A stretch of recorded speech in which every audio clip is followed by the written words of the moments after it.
Assalamualaikum warahmatullahi wabarakatuh. Salam sejahtera untuk kita semua. Jumpa kembali di channel khusus kesehatan, Ngobrol Sehat bersama Profesor Delfitri Munir. Saudaraku, pada episode kali ini kita akan membahas mengenai ngorok atau disebut juga dengan snoring. Di tengah masyarakat kita sering dikonotasikan kalau ngorok itu pertanda tidur nyenyak, dan bahkan dikonotasikan juga pertanda bahwa secara finansial sudah makmur. Tetapi ketahuilah saudaraku bahwa ngorok yang terlalu parah akan menimbulkan komplikasi yang serius untuk kesehatan kita. Ngorok atau snoring bisa terjadi kepada siapapun, baik anak-anak maupun pada orang dewasa. Dan ngorok itu sendiri merupakan suara yang keluar dari mulut ketika kita tidur nyenyak. Dan biasanya orang yang ngorok sendiri pun tidak tahu bahwa dia ngorok. Kenapa terjadi ngorok? Ada beberapa penyebabnya. Satu adalah ada terjadi gangguan anatomi di tenggorok. Salah satunya adalah besarnya amandel. Ya, amandel kita besar sehingga menutup saluran napas kita ke hidung. Sehingga kita bernapas dari mulut dan mengeluarkan bunyi. Itu salah satu.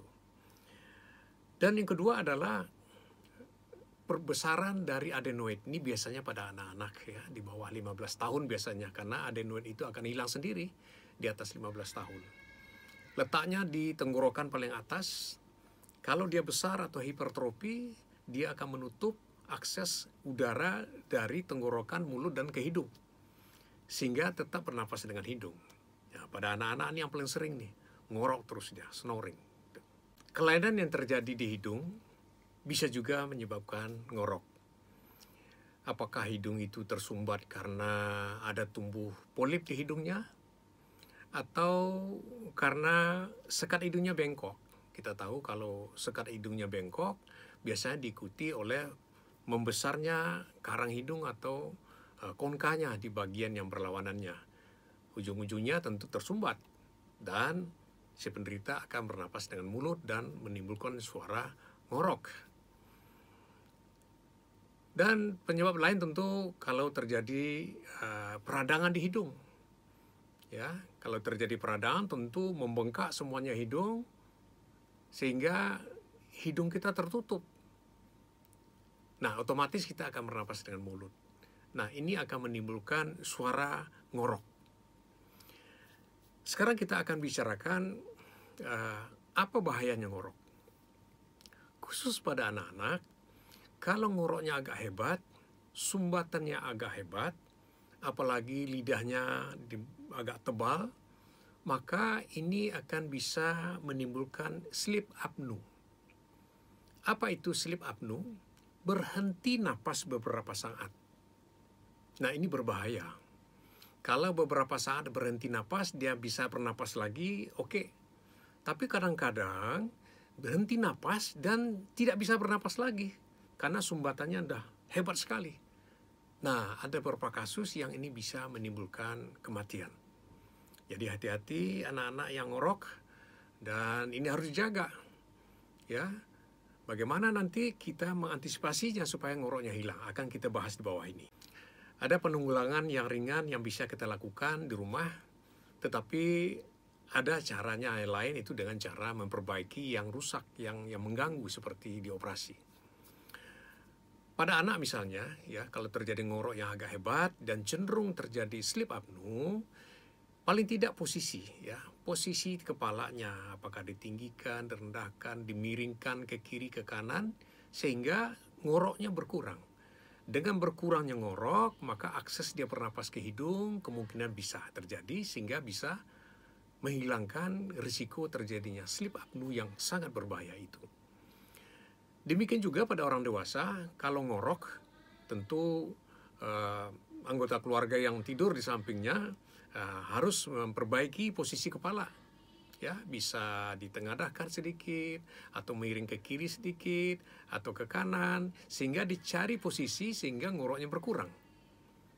Nah, pada orang dewasa, ngorok ini menurut penelitian bisa berisiko menimbulkan penyakit-penyakit yang agak berbahaya seperti penyakit stroke atau penyakit jantung.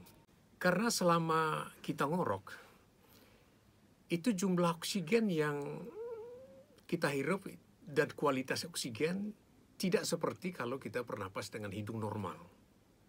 Makanya dengan berkurang oksigen dan orang-orang yang berisiko terjadinya stroke atau sakit jantung akan bisa terjadi serangan stroke dan penyakit jantung. Oleh sebab itu menjadi perhatian kita kalau ngoroknya agak hebat, ini perlu cepat dikonsulkan.